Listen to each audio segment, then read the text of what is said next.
Cerca de 70% do nosso planeta é coberto de água.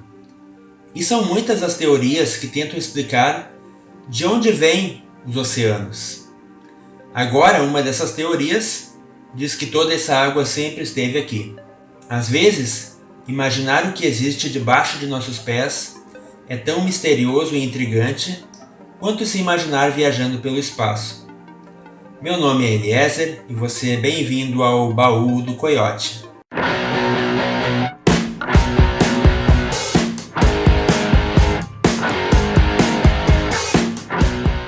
Pessoal, isso que eu vou contar para vocês é muito interessante.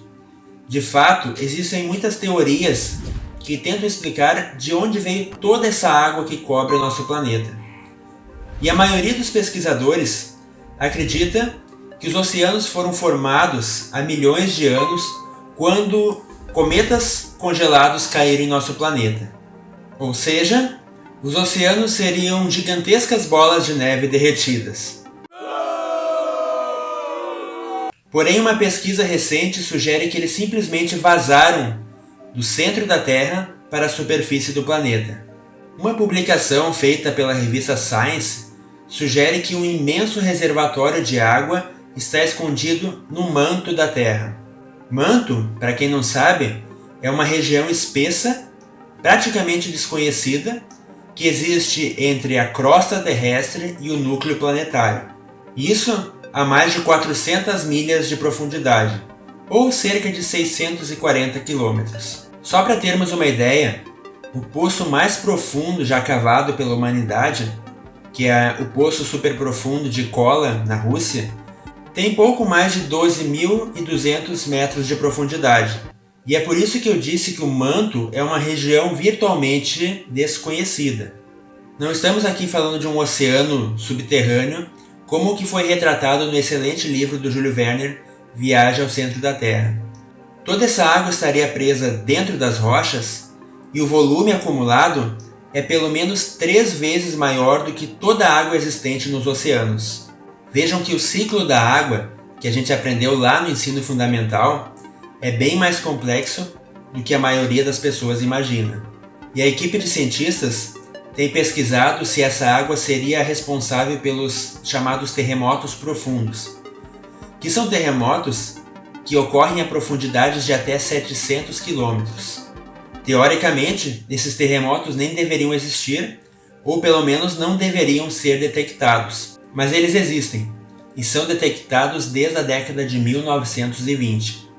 Embora eu goste de geologia, eu não sou geólogo. Então eu não quero entrar em detalhes de como a água contida em rochas como a ringwoodita podem provocar terremotos. Esse é um processo bem mais complexo, mas para quem gosta eu acho que vale a pena estudar.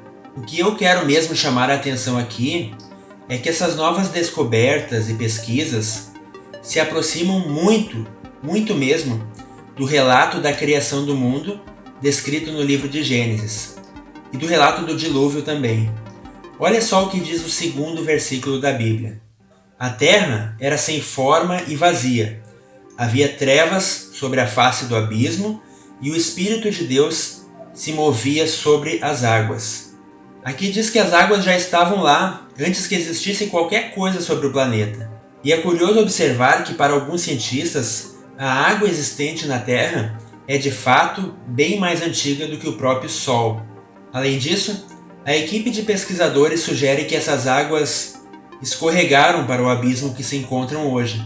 E o texto que a gente acabou de ler em Gênesis dá a entender que em um passado remoto, essas águas realmente estavam sobre a superfície do planeta, formando um profundo oceano. E, por ocasião do aparecimento dos continentes, elas foram parar no manto terrestre. E quanto ao dilúvio? O relato do dilúvio é ainda mais preciso. Muitos têm a ideia de que aconteceu uma chuva comum que causou uma inundação local, dizimando as primeiras comunidades humanas. Entretanto, o texto de Gênesis 7 diz: No ano 600 da vida de Noé, aos 17 dias do 2º mês, nesse dia romperam-se todas as fontes do grande abismo, e as comportas dos céus se abriram e caiu chuva sobre a terra durante 40 dias e 40 noites. Notem que primeiro veio água debaixo da terra, quando as fontes do grande abismo se romperam, e também veio água de cima. É fácil de imaginar que parte dessa primeira chuva que caiu sobre a terra vinham dos gigantescos jatos de água que jorravam com força das profundezas da terra. Pense num fenômeno parecido com os geysers de Yellowstone e da Islândia, só que em proporções muito maiores, com a água chegando a dezenas de quilômetros de altura. Lembrando que o livro de Gênesis diz claramente que antes do dilúvio não chovia, um vapor subia das profundezas e regava a terra. Tanto que o primeiro arco-íris só aparece após o dilúvio. Posteriormente, parte dessa água escoou novamente para as profundezas do planeta. Vemos isso em Gênesis 8:3. As águas iam escoando continuamente da face da terra. Ao fim de 150 dias, as águas tinham baixado.